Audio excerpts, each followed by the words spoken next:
Yeah, so see any of this Fapping 2.0? I have heard rumours and whispers Yeah, I in the know. cracks of online. A lot of celebrities got sort of leaked. Emma Watson, apparently some nudes of her got leaked. Mainly just these weird sort of photos of her just like wearing her clothes. But the reason I wanted to start off the podcast with this, Stephen, is because naturally, when the Fapping 2.0 got released, the smile on my face was just immense. I was over the moon. Couldn't believe the news. There's apparent rumours that we're going to be getting a Kylie Jenner sex tape. We got Emma Watson pics. I was just delighted. But It's a gold mine, John. yes, is it morally wrong for me to wank to these pictures? or because that's the main thing I see in all the comment section of all these articles reporting on this is these disgusting creeps have violated the rights of these women again.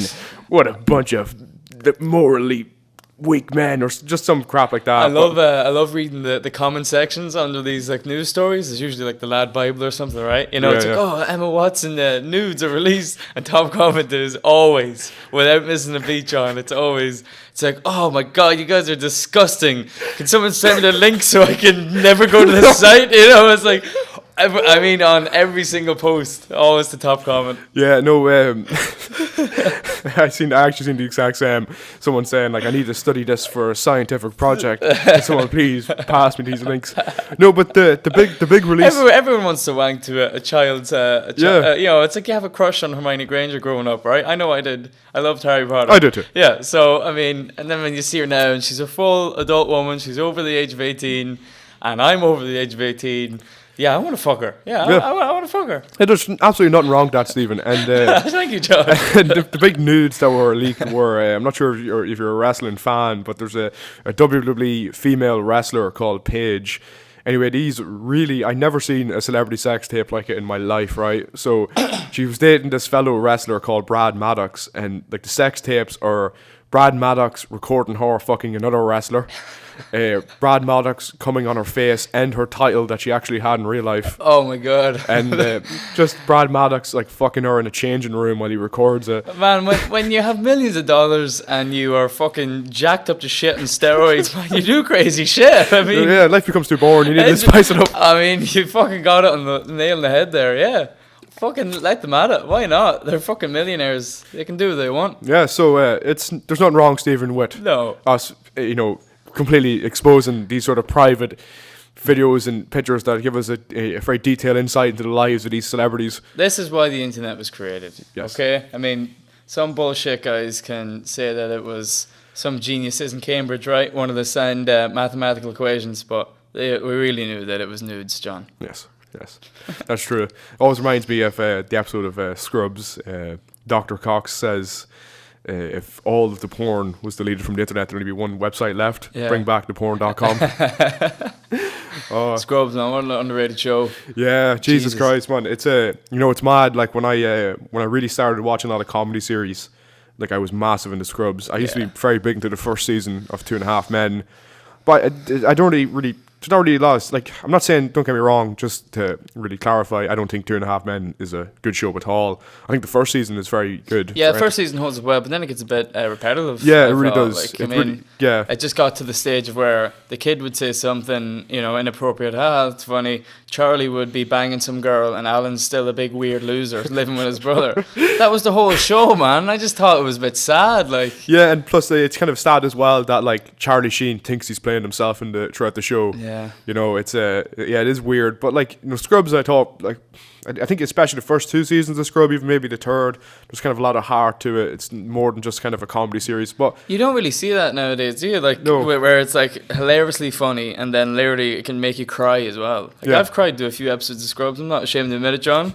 That's a good show. It was a really good show. Yeah, no, like the only comedy shows like that I see on now are like Two Broke Girls, The Big Bang Theory. I mean, I can't stand any of these fucking shows, man. I just can't sit through them. When we had James on the show last, all right, he was talking about, he thinks that comedy in TV is better than ever, but I'm not sure with that. Yeah, Joe, I think James is a bit crazy in that regards because I don't know, when he said that as well. Well, I think he was talking about, what's the show? It's Always Sunny in Philadelphia, which is understandable. It's a good show. Yeah, that's a good show. But I think you made a good point in terms of, like, when we were growing up, we had Scrubs, Friends, right? What else do we have? Like, we had classic shows like Frasier. right? You know what I mean, on reruns. And don't forget the likes of the Dave Chappelle show. We kind of like caught the end of that in our like sort of years. Like they were fantastic. Don't get me wrong. We have like the Key and Pele show, but like I said that wrong. I keep calling him Pele. It's Peel. No, what was it? Key and Peele. Key and Peele. Like, but I mean, sort of shows like that there on Saturday Night Live. I know it's an American show and we're Irish, but like some of the episodes of that there were just absolutely fantastic. And like I said, Dave Chappelle was fantastic. Some of the skits that were like coming out in sort of the early to mid 2000s were just fantastic. It's it's just it's weird. There's nothing like that really anymore. I think that's mainly due to sort of like YouTube and other sort of new platforms have really kind of brought a death to sort of like shows like that there, like something like the Dave Chappelle show where it's just doing these skits. You have entire YouTube channels that are completely comprised of that. Dominating the market. Yeah, so like it's I'm not really sure if something like that could really thrive now. And it's in the sort of way that we now kind of absorb entertainment. I'm not really sure a show like that could sort of be sustained. Yeah, I think anymore. You're right. Especially, you see, I read a news article the other day. It was obviously the NBA in America is fucking huge, $1 billion industry, but they're talking about maybe in a few years shortening the game times because of like teenagers today, their attention span is so bad. Wow, that's crazy, isn't it? Completely changing the sport. Yeah, really funny. That's what Japanese baseball is. Japanese baseball, when the Japanese government were trying to really mimic the success of American baseball, what they did was they shortened down the half-time, I don't really understand the sport, but what we would consider like half-time, they kind of shortened that down. Okay. They made the home run distance a lot shorter, so it was easier just to get a home run. Yeah, so fuck. Stuff like that there was... Baseball is boring as fuck, man. My God. I've been to 2 games, and Jesus, it was brutal. Like, it was 4 or 5 hours, like... And this is when I was a kid, so I couldn't even be hammered drunk. Like, maybe it would be better if I was fucked up, but... I can't watch any of those American sports, with the exception of basketball. Basketball's good, because it's quite fast-paced. Yeah. But even saying that, I was watching a live game last night, and fuck me, man, every time there's a timeout or a break, commercials the whole fucking time. Holy shit, like... That's why nowadays because of the time difference here in Ireland, I'll literally wake up and I'll watch like the 10-minute highlight reel of each game. And it's fucking great, John. It condenses all the scores, it gets rid of all the bullshit. Like, it's the fucking best decision ever. Yeah, I just like those American sports, like I don't know, maybe it's very ignorant of me to say, but I just cannot keep track of what the fuck's happening. There's too many players on the field. Players can leave the field when they're not required and come back on when they are. That confuses the fuck out of me. Like, look, maybe this is very European of me to say, but like, take a sport like soccer, right? So simple. Yeah, you have the ball, exactly. You put it in the net. And it's so great watching sort of managers, tactics. Like anyone that's a fan of the English Premier League this season has probably seen how like Conte, the Chelsea manager, came in with this sort of new style of formation and completely wiped the league clean. So it's somewhat traditional from an Italian point, no? What? Like the 3 at the back, right? Oh yeah, that's very common. You know what I mean? Yeah. But the way they've been able to score on top of the defensive structure has been very impressive. Yeah, it is. It's just it's kind of weird. He plays a very defensive yet very attacking formation. But yeah, it's weird. I wonder how long, because when the 4-2-3-1 was introduced in English football, it was like a big game changer. And then everyone followed suit, right? And we've talked about this before. Yeah. And then what was the big one then? Maybe when Alex Ferguson was on his way out, 4-3-3, right? Yeah. Barcelona were dominating with that, and he actually tried that when he had Ronaldo, Tevez, Rooney as the front 3, and. Like you said, I wonder if this is going to follow suit now. Exactly, yeah. Where managers will just cop on to like you have to remember as well. It was actually Hungary in the 1950s introduced 4-4-2, the formation, and that was a massive game changer at the time. Teams couldn't handle it. Now we just look at 4-4-2 as the most basic weekend league formation. We all know head of Kenra and so on. The Hungarian national team. Yeah, introduced it. Yeah, in the World Cup, right? No, they just started it. No, I'm not sure if it was the World Cup. It probably was, but like it was kind of they really sort of implemented it, and it's kind of insane because like. It's mad. You don't see that anymore, do you? Like, no. Things like that would fuck up a whole thing. Like, like whoa, how the fuck? Yeah, exactly. Yeah, like, it's just crazy. It's just crazy to think like, No, it's just mad. Yeah, that's why I think like sort of that's why I just enjoy sort of football or soccer or whatever the fuck you want to call it so much more to like sort of like something like American football. Like don't get me wrong, someone could easily say, well, of course there's a lot of tactics to that sport, Yeah, you know, but there definitely is. I don't fucking see them. Yeah, okay. Yeah, I'm somewhat into them. Yeah, I like American football from the. I play fantasy football with my friends, and that makes it interesting for me. But other than that, like, it can be hard to watch. Like if I'm just sitting watching a game. Yeah. But you know. Here, fuck these gay sports. Let's talk about a real sport. Let's talk about MMA, man. George St. Pierre's back. He's fighting Michael fucking Bisping. Like, you know, more massive St. Pierre fans. Yeah. I was over the fucking moon when I heard he's coming back. What do you think about him fucking fighting Michael Bisping? I think a lot of people are writing Bisping off. I think he fucking does him. Yeah. I think he has him, man. Yeah, well, what do you think? He hasn't fought in 3 years, man, you know, so... He hasn't fought in 3 years. Bisping is never fucking gets knocked out. He can wrestle. He's got good fucking cardio. Yeah, he does have great cardio, yeah. No, it's interesting because, like, Bisping, you know, is probably in the prime of his career. Like, this is a veteran of the UFC. You know, Bisping has been fighting all the way back since UFC 100. Yeah. So, like... that famous knockout, yeah. Oh, jeez, he got knocked fucking... Was it Dan Henderson? Dan Henderson, yeah. Brutal. Holy fucking shit. But, you know, like, he's on top of his career at the moment. Yeah. And you have St. Pierre's coming back. Hasn't fought in 3 years. So it's interesting.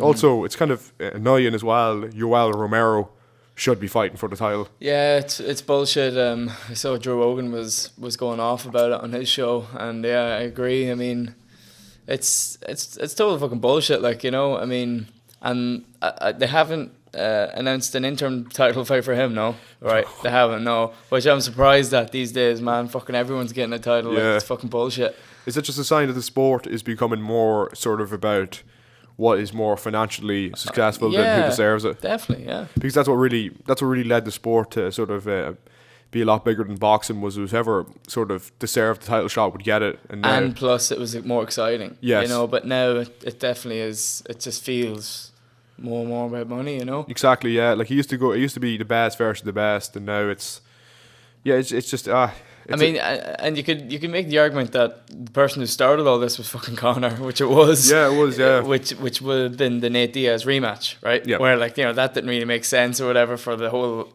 divisions, but like he was like, "Fuck you, I'm making the money." So, and they're like, "Okay," and it was their highest grossing show ever. That's right. Right, their rematch, like, you know.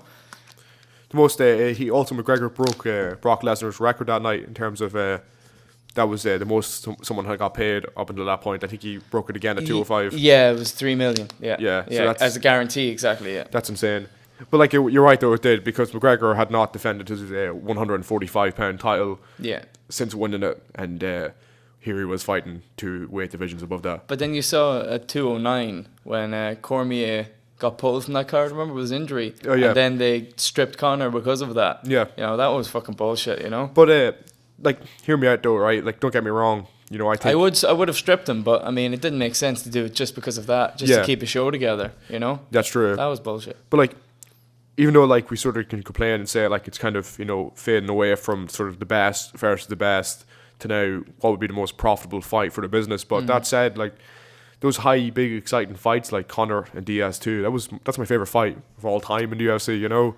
It was fucking great. Yeah. It was that whole fucking card, man. Yeah, yeah. I watched the whole fucking card. I never really do that. Sometimes I maybe take a nap or some shit, man. Yeah. It was fucking great. There was only 2 decisions on the whole fight night, and that was Conor and Artem. The rest were all fucking finished. That's crazy, isn't it? Yeah. No, that was that a great never fucking night. Happens. Like, here, will you do me a favour? Sorry, John. Will you go to the Google machine and look up when is Cormier's fight with Rumble? It's UFC 210, and when is that?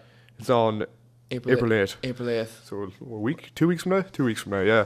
2 weeks from now on a Sunday. Fuck, I'm looking forward to that. What do you think about the poster? Hear what the Cormier was giving out about it? I fucking like it. Wait, what's wrong with it? I don't know. He didn't like the fact that he wasn't the biggest guy in the poster. Fucking it's stupid. Like, I think it looks cool. Man, you know, if I was getting paid fucking $2 million for a fight, I wouldn't give a fuck how the poster looks. Jesus fucking Christ! Like, who gives a fuck? You can sort of just argue the message might be from this poster is that Cormier like fucked Johnson up in the past. Yeah. Maybe this is, you know, the demon from the past coming back to haunt him or something, you know. That, but who gives a fuck? It's a poster. Who even looks at these posters? Not a lot of people. No, yeah, that's true. The only poster, if you're like John, can you think of one UFC poster? The only one I can think of is the 202 one, and that's because I would wank that poster in pure cool. excitement. It was cool, yeah. I loved how it was all in black and white. That was cool. So yeah, that's a pretty good card. Yeah, it's good. To be honest, Stephen, like, yeah, that's a cool fucking poster. I won't be satisfied until we get fucking. Just hear me out, right? Here's my plan, right? Just hear me out. This is just a complete fucking wet dream of mine, right? So just say tomorrow. Just say in the near future, right? Mm-hmm. Preferably within a month. It's announced Conor McGregor is going to fight Floyd Mayweather, right? Right. McGregor, fucking by some outlandish miracle, beats Floyd Mayweather in a boxing match, right? What would happen, John? I mean, it would shatter the laws of physics. This is what I'm getting to, right? Okay. George St. Pierre beats Michael Bisping. The two of these guys are hotter than ever right now. And it's announced 170 pounds. Yeah. George St. Pierre, Conor McGregor. They're going to fight for all the belts. Fuck it. Every fucking belt in the UFC's on the line. Yes. And I want to see that, yeah. I would have preferred to see that way more than fucking GSP Bisping. Like, yeah, definitely. Well, yeah, I mean, the biggest fight you can possibly do in UFC history is George St. Pierre versus Conor McGregor. So that obviously shows you, like, that would be money, right? That would be the biggest ever. Without Definitely. doubt. I agree with you. But, like, yeah, like, why didn't they make that? They obviously have a lot of faith in that this Mayweather fight's going to happen. Yeah, and it's sounding sooner than ever, yeah. Ariel Helwani predicts that it's going to be around September 14th. I think that's Mexico's Independence Day. Fuck. September 14th, apparently Mayweather always fights around that date, and it always generates massive money, either May or September. Yeah. And obviously, to give Conor time with his child coming up and, you know, to train, I guess September would make sense. Well, you said a really good point there. You said it seems very close. Well, Mayweather did come out of retire. He announced he's coming out of it, so to fight him, yeah. So he's pretty confident it's going to get done. Do you feel, to be honest with you, I feel like this is a bit lackluster. I feel like if it was really this close, I felt like I would have been like, oh shit, like, you know. But I just feel like it's been dragged on, man, so far now. It has, yeah. I feel like if they had just announced it out of nowhere, that would have had way more of an impact on me. Well, because I'm not that fucking excited for it, because we all probably know what's going to happen. Right? Yeah. I mean, I love Conor. He's a fucking hero of mine, man. I mean, I'm looking forward to the press conferences more than the fight. How fucked up is that? I really am. I think that it will be fucking Hollywood shit. I think it'll be hilarious. But, like, in terms of the fight, like, I mean, like I said, I fucking love Conor, but I really don't know. You know what I mean? Like, I mean, Mayweather's been hit like 5 times in 49 fights, John. 5 times he's been hit well. 5 times, 49 fights, and nearly all those fights go to the decision. So what? Like 12 by 4 minutes. So say he spent, like, I don't know how much time in the ring, say 500 minutes maybe, something like that. He hasn't been hit 5 times. No, yeah, that's fucking crazy. I can't. Look, I'm the same as you. I'm a big Conor McGregor fan, but I cannot fucking see him beating Floyd Mayweather. I think Floyd Mayweather is just, like, you could really strongly argue he's the best boxer of all time. Yeah. Like, he's like, I just said how little he's been hit over the course of his last few fights. Like, he's just gonna fuck him up. Is the sad reality. But here's the thing, right? Here's the thing. If McGregor has nothing to lose from this, Mayweather has everything to lose. Because if Mayweather by some miracle does lose, just say he gets caught with one good punch and he's fucked. Yeah. That's only gonna question the validity of Floyd Mayweather's career. It's going to ruin boxing. Yeah, boxing's going to die. Yeah, that's what I was about to say. Boxing is over, yeah. So the UFC have nothing to lose, but they have everything to win, right? Like you just said. So, of course, they want that fucking fight. Exactly, because if McGregor does win, it will show that MMA is the superior, which it fucking is. Yeah, in terms of entertainment, man. Oh, Jesus, like... Boxing is hard to watch sometimes. Like, did you watch that Bellew fucking David Hay fight? I didn't actually know. No. It was the worst, man. Was it? Oh, it was so boring. I couldn't give a fuck. Like, David Hay clearly injured himself in the 5th round, and I just thought it was a stare. I remember just watching it saying, right, Tony Bellew is going to just finish him now. Everyone can fucking, like, I haven't watched boxing in years, and I can even tell David Hay is fucked here. And it lasted for another fucking 5 rounds after that. And each round, Hay, like, in one round he got knocked down 3 times. Like, he just kept getting up, and he hurt his Achilles heel or some shit like that. Yeah. But what the fuck? I heard there's some pretty fucked up photos of his foot. Yeah. Is that true? Do you want to get that up and show me? Let's I see. haven't seen it. And like, if I had to put money on it, because I don't really follow that boxing that much, I am interested in it. But I mean, I would have put money on David Hay naturally, given literally I saw the weigh-in photos. Bellew looked like a big fat dad, right? That's right. He had a big dad bod, like. Oh, there's so many injuries pictures here. Let's see, type in foot. Put Bellew fight or Bellew. What the? No, fuck it. I can't find it. Not to worry. Yeah, no, it's crazy. Like, I think that's going to be sort of. I think you're right though. Like, I think we're right what we're saying. Like, I think if McGregor by some miracle does win, that is like the complete fucking annihilation of that sport. Like, really and truly, where could it go from there? You know, because you have boxing's all time one of boxing's all time's best, fighting one of the current sort of superstars of the MMA. He is the star. Yeah, so right. like it you know, that would just be the nail in the coffin, because the sport is dead. It's not dead. That may be a bit blunt to say, but I couldn't name 10 boxers. I could name 10 MMA fighters easily. You know, and it wasn't like that's not really biased. I wouldn't really be like it wasn't for the sort of current sort of you know, just how the UFC really promoted. I wouldn't be such a big fan of it. You know, it's kind of hard to articulate, I guess. It's just the way it sucks you in. It's so exciting. It's the build up to the fights are so exciting. It's really easy to follow. Yeah. The fights are a lot more exciting. So there's 5 rounds. And they're shorter. 5-minute rounds. Yeah. Yeah. And it's like a higher probability for something crazy to happen, right? With the smaller gloves and the fact that you can kick people in the fucking face. Yeah. You know? No, it's the closest thing you can get to a street fight. Yeah, it's definitely. It's the closest sort of thing you can get to an actual proper fight. Yeah, because like if you get knocked down on the ground in an MMA fight, you're fucked. You know, they can lunge on top of you and start beating you, lunge on top of you and try to put you in a submission. Yeah. Yeah. So it's pretty great. Yeah. So did you see fucking Logan? Yes. Best Marvel movie of all time. Behind Spider-Man 2. Of course. That's the right answer.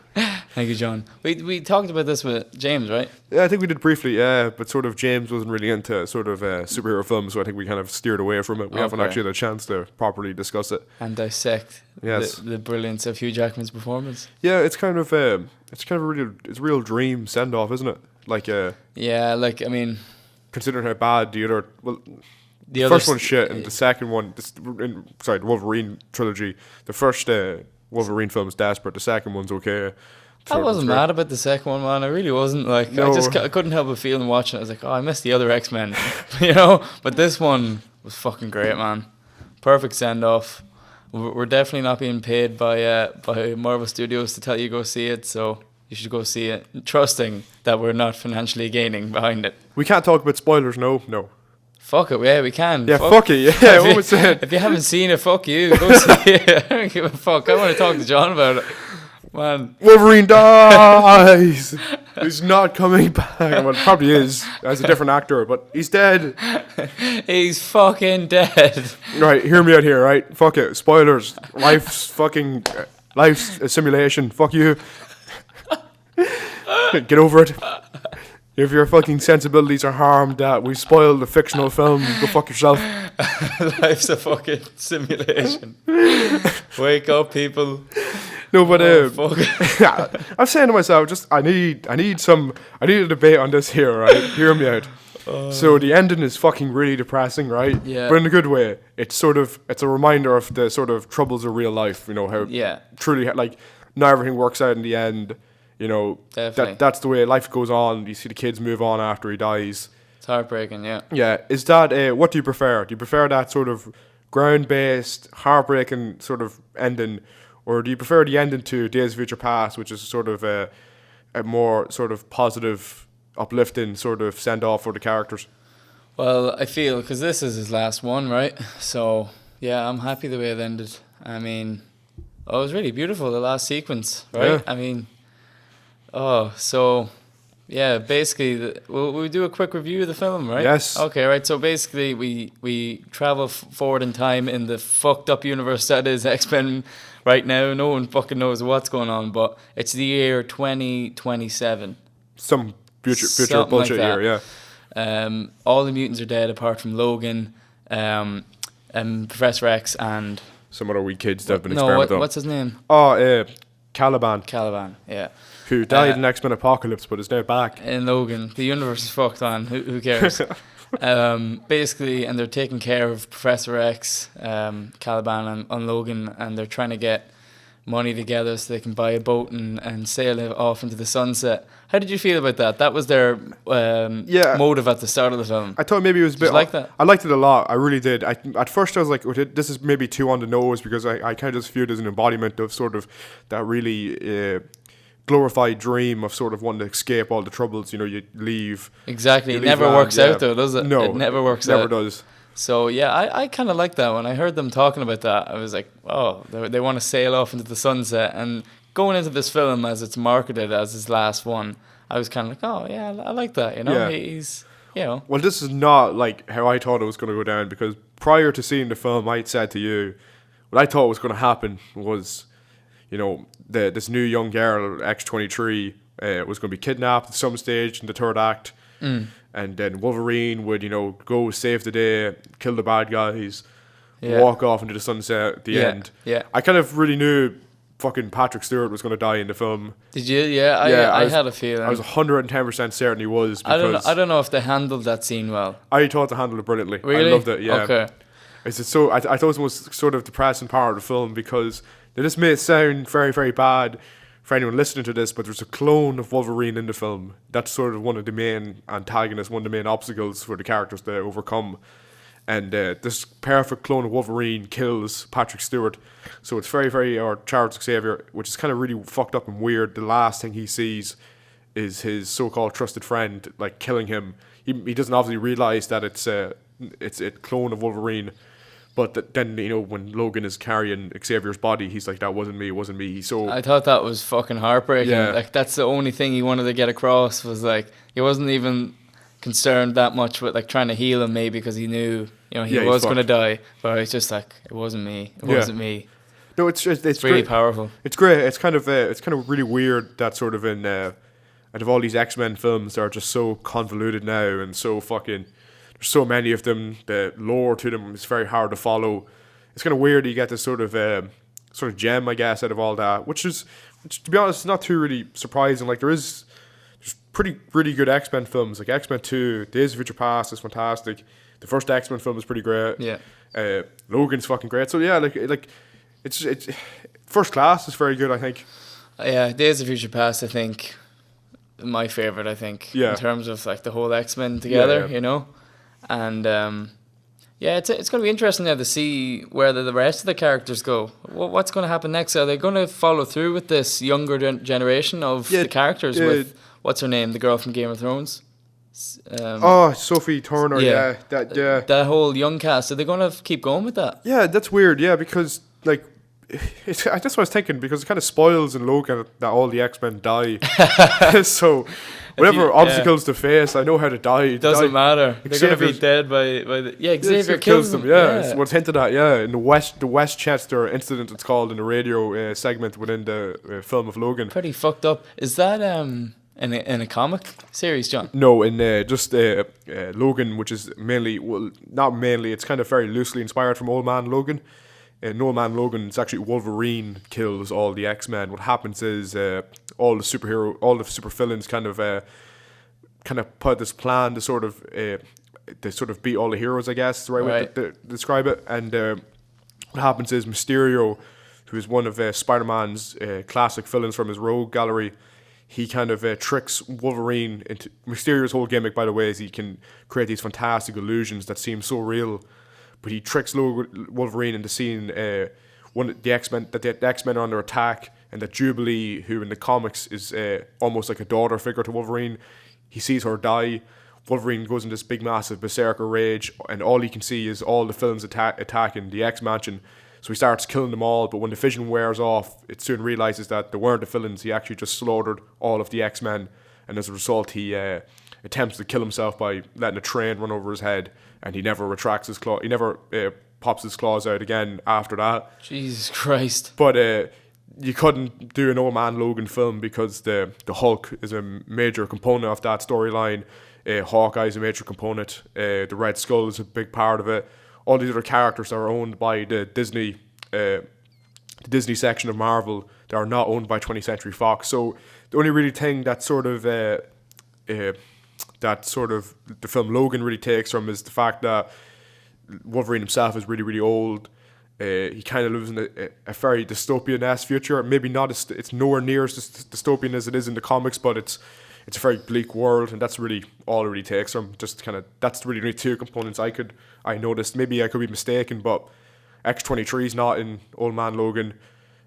Charles Xavier's not in Old Man Logan the comic. So yeah, it's weird. To be honest, it was a very weird marketing strategy.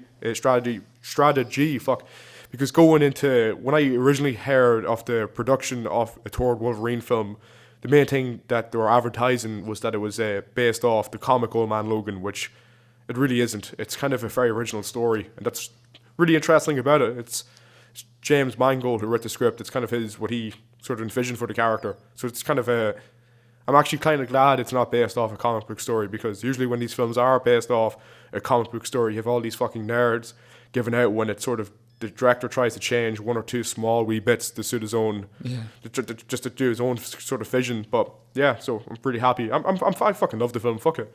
I'm a big comic fan. I think it's fucking fantastic, even though it's not really based off anything.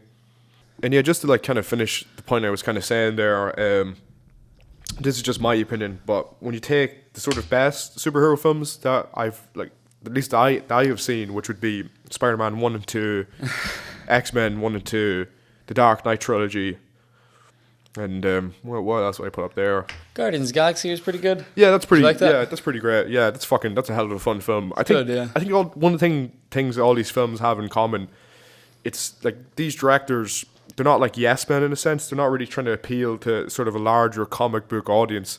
They're kind of just make the best possible film they can, and by doing this, you're really kind of breaking down these characters, really examining what's really good about them, and really sort of doing the right moves to make this make it a good adaptation from a comic book to a film. Because when you're adapting one form of medium to another form of medium, it's there's a lot to take in consideration. You have to make it sort of like a lot changes, right, in terms of your boundaries. Yes, because you can suspend your disbelief a lot more for a comic book than you would a film. Yeah.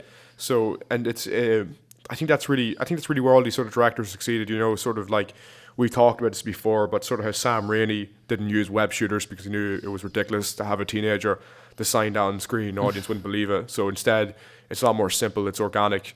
Same with The Dark Knight, Bruce Wayne. He gets the Batmobile from a military program that Wayne Enterprises were funding instead of building a car himself. That would have been fucking stupid.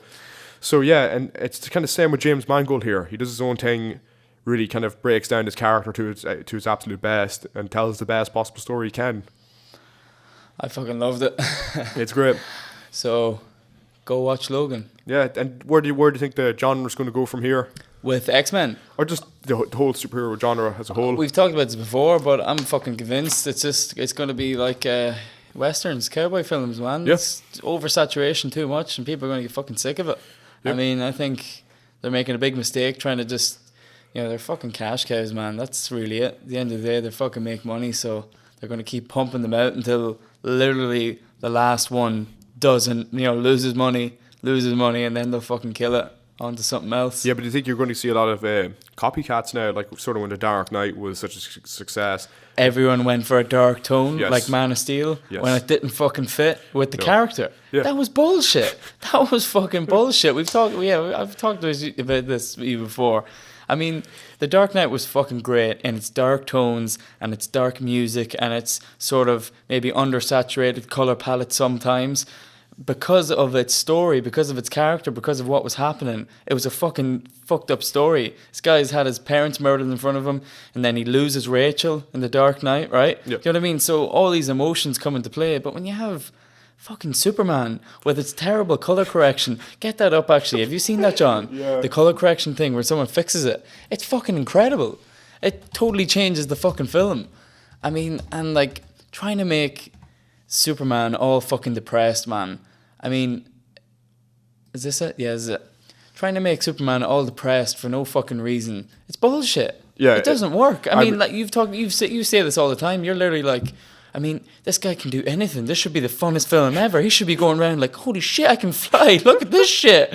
I can fucking punch a guy through a wall. Whoa.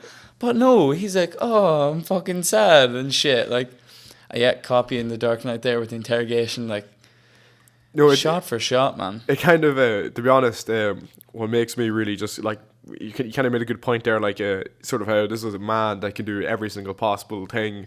It should be the most funnest film ever, and like that's the best thing about the '78 film, the Richard Donner film. Like in that film, it's so fucking fun. Like there's a great scene when these bullies, tell him to clean up the football field, and they're going to drive to a party and have a good time while stupid Clark Kent cleans everything up. But he quickly cleans it up and beats them to the party by running faster than the train. It's such a fun fucking scene. It's so fun. That's what I would do if I could fucking move at the speed of a bullet.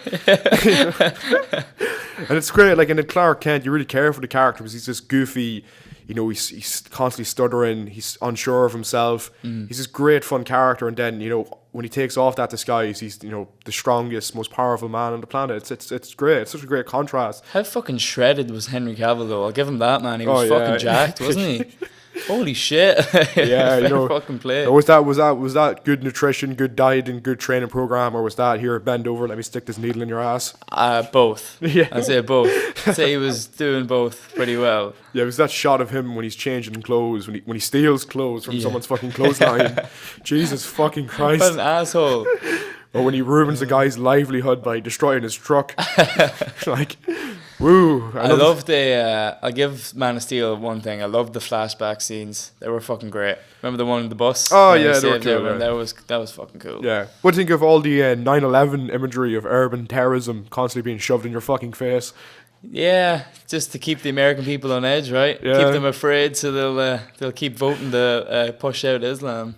Yeah, it's it's so, like, to be honest, this is all the product of quite possibly the worst filmmaker of our time, Zack Snyder. He's not the worst, is he? He must be. Fuck Zack Snyder. Or Joel Schumacher. He sucks. Oh, well, Joel Schumacher did Going Under. I want to just correct the name of that film. Hold on. I know it's Falling Down. Sorry. Falling Down. Why do you hate Zack Snyder so much? I'll tell you why. Because I've seen pretty much all of his films, or most of them at least. He done 300, right? I like 300. There's really Falling Down. Just so anyone knows that's listening, we brought up the Wikipedia page of the film Falling Down. It's a fantastic fucking film with Michael Douglas. He kind of goes postal in it. Cool, man. I haven't fucking heard anything about this. It's great. It's he kind of has like a really bad day, and that kind of snowballs to where he just kind of loses it. He gets a gun. He goes on a mad day.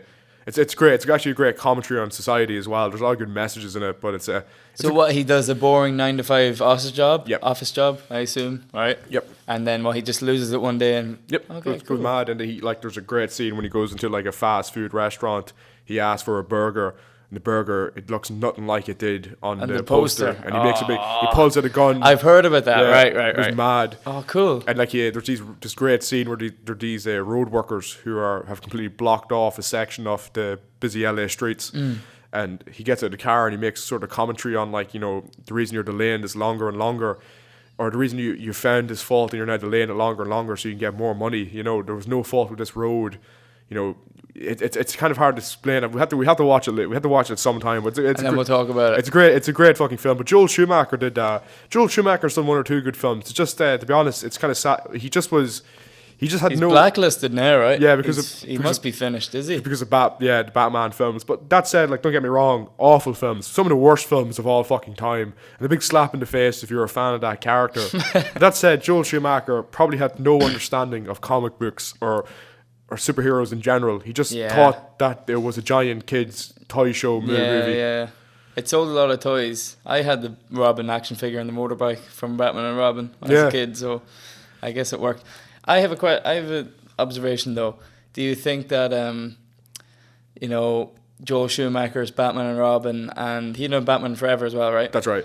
Do you think that they look a lot worse now, given that we have seen Batman Begins and The Dark Knight. Oh, yes. Yes. Do you know what I'm saying? So Yeah. maybe before then, it's like, oh, no, those movies are just kind of camp, right? And maybe a bit out there. But after seeing what the potential of Batman as a character can be pushed to, Yeah. it's like, oh my God, what a piece of shit. It's kind of crazy as well because, like, I always kind of try to put myself in my father's perspective.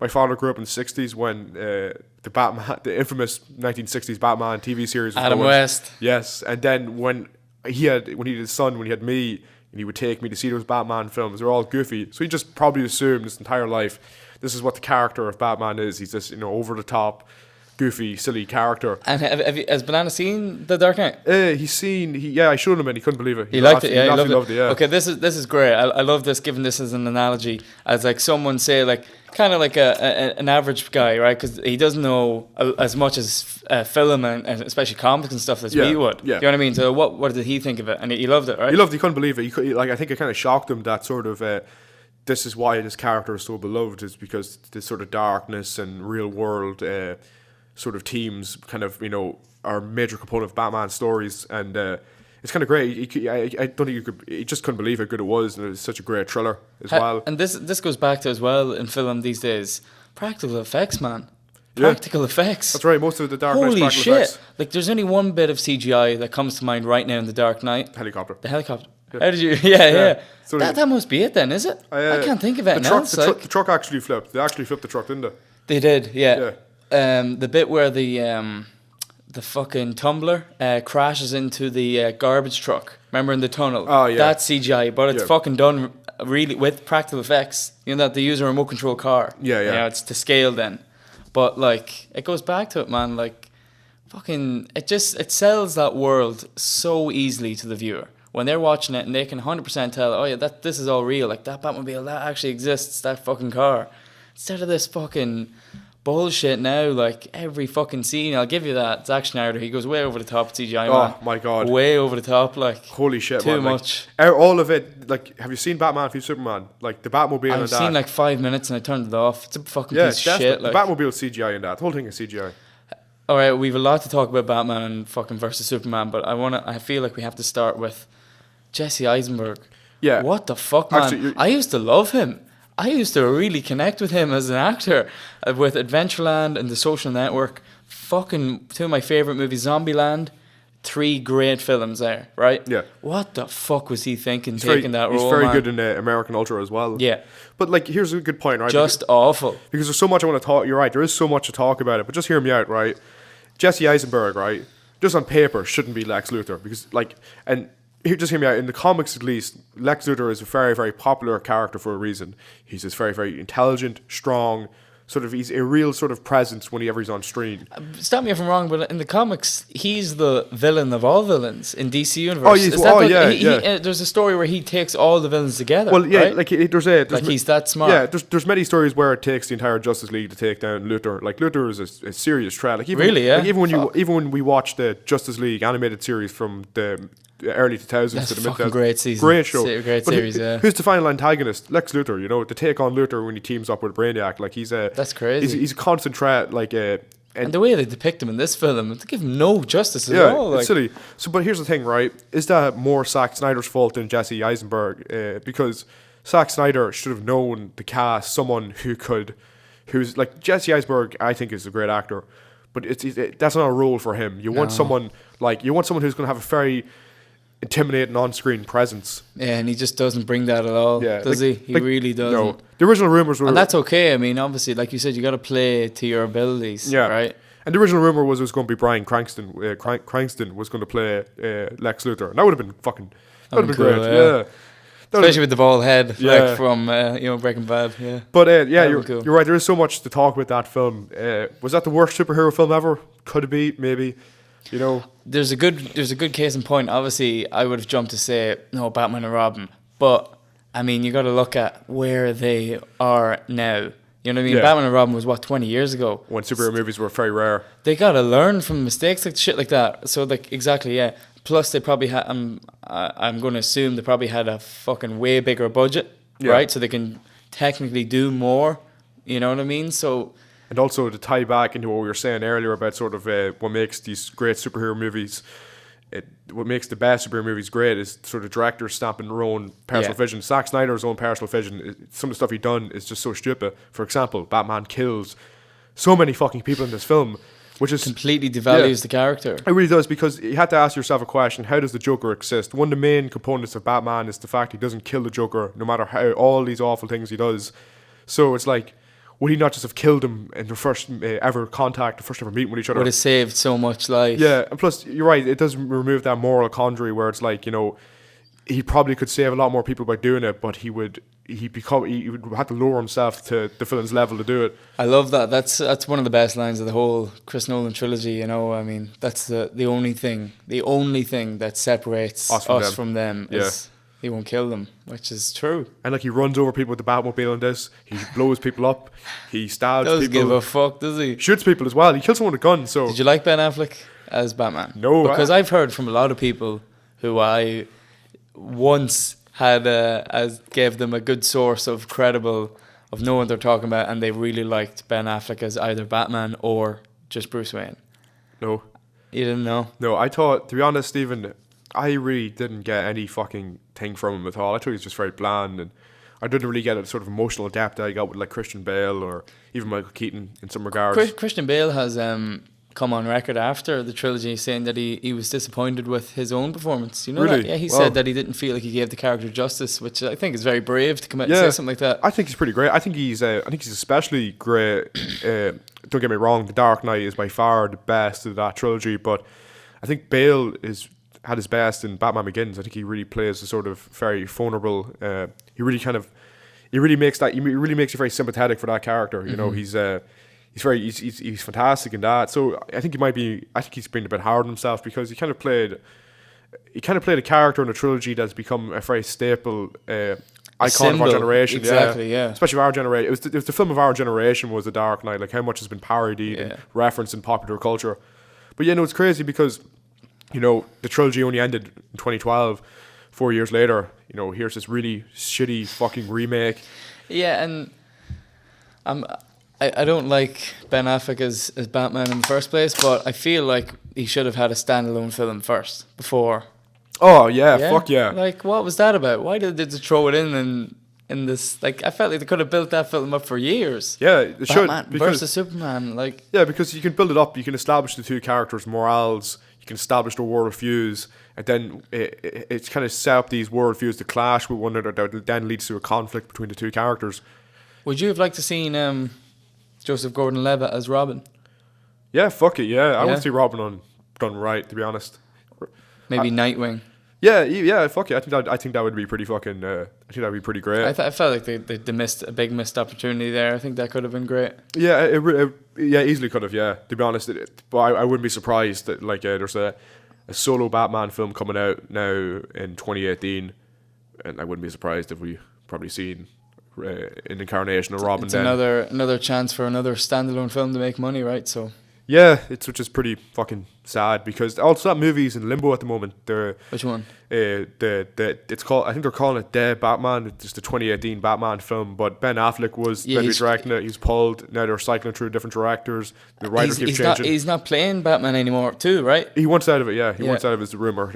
But he was officially directing it, and now he's no longer directing it. They pulled him. So the crew kind of keeps changing on that there, and whenever that happens in a film's pre-production, you know something bad's about to happen. So, sorry, something just came into my mind. How excited are you for the Blade Runner sequel? Oh shit, man! Holy fuck! So you just shit in your pants, are you? Like, just to give some context, Blade Runner is my favorite film. Go on.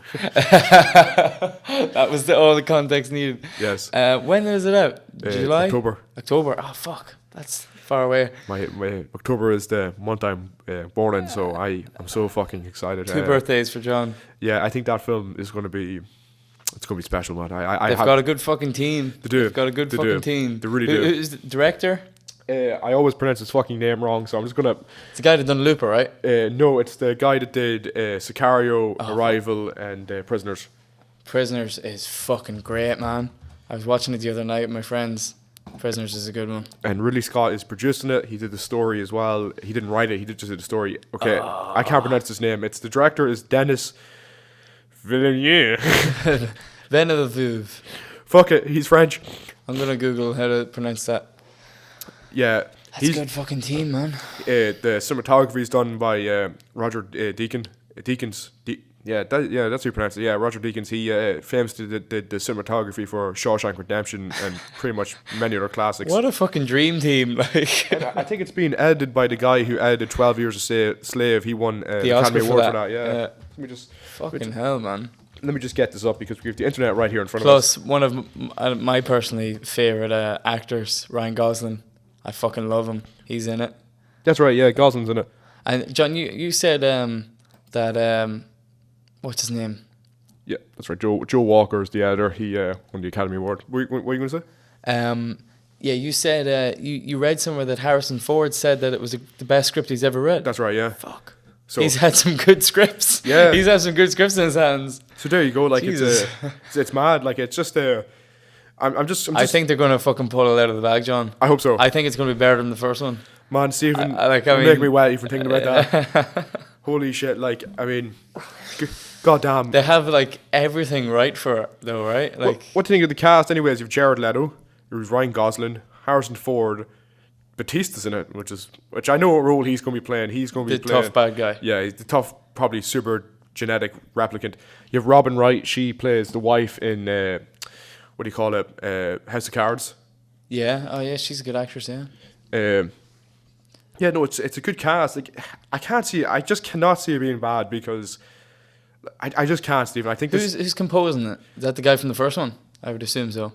Probably no, actually, no. It's actually not. No. What did this guy produce? What composed? Oh, he did the Theory of Everything, which is very good. Yeah, that music's very powerful. Actually, the Theory of Everything. He's actually worked with the director on his last film, Sicario, Arrival. Yeah, so yeah. I have faith. I have utter pure faith, John. Yeah, no, So October 6th. It's saying here. Can't come quick enough. Yeah, no, we had such a small teaser trailer, and we know so little. Like the premise we have is so small. Like to be honest, we're kind of really in the dark about the film. So yeah, no, I'm just really excited. Like I hope it's like I hope the fuck it's going to be good. I hate the thoughts of it being a cash grab, and it's not going to be that. I know that for a fact, man. Like how long has it been since the original?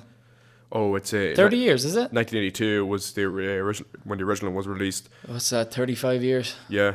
Fuck. 35 years, man. There you go. That's fucking crazy, isn't it? I mean, yeah. Think about that. And to be honest, like the original Blade Runner wasn't a financial success. It didn't become the cult following it did until its sort of DVD release.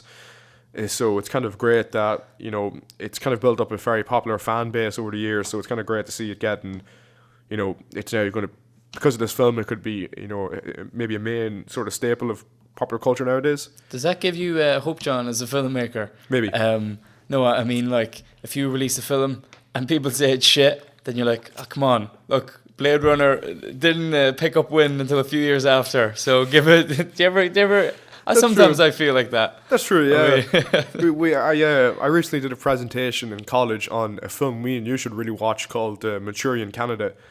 And I've seen it. Yes, I've seen it. It's good. And it didn't pick up traction until '68. It was pulled in '63 after Kennedy got assassinated. Frank Sinatra. Oh, sorry. I've seen the remake. There's a remake, right? Oh, the remake's brilliant. The remake's better, very good. I didn't know there was original. Sorry, I didn't know that. It was 62 original. And say it again, sorry. Frank Sinatra wanted to get the film made, but no one would help him. So JFK decided to help him make it. Jesus. And then the sad thing is, just a few months later, reality would mimic fiction, and Lee Harvey Oswald, who just get a load of this in the film, Raymond Shaw is brainwashed after coming back from North Korea and killing a presidential candidate. In real life, Lee Harvey Oswald famously lived in Russia, adopted sort of communist ideals, came back and killed the president of the United States. That's up for debate, John. Okay, that's up for debate. But for the preference of this, okay, I'll give you that. So Frank Sinatra pulled the film after Kennedy's death. He felt so bad, and then it came back in '68 where it became a financial success. Wow, fuck, I didn't know that. Yeah, so it's kind of crazy to think you know, I think that's a prime example of a film sort of getting a second wind, I guess, would be the correct term, after its original release. But yeah, the 04 remake is fucking great. JFK, man, I'm convinced. There was more than one shooter. Give me that at least. Oh yeah, I mean, I've watched like 20 documentaries on it, man.